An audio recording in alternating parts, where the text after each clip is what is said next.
ကဘာကြီးကိုဒုက္ခပေးတာတတိယဆက်တကောင်မပေါ့နော်မသားလေမနိုင်တော့ဘူးဘယ်လိုလုပ်မှာတော့မနိုင်တော့ဘူးမလည်းမိမပြန်နေဟာမိမပြန်အုပ်စုဒါကယောက်ျားလေးမလို့ကြောတာညီတို့ကရောဘာလို့တော့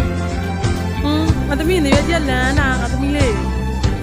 သမီးရဲ့နေရချက်လန်းနေတယ်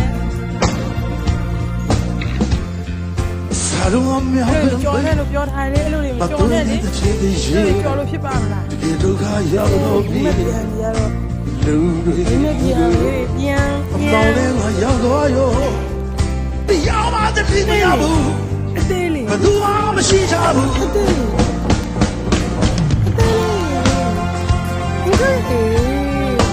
ဒီတကောင်လည်းအဲ့ပဲရ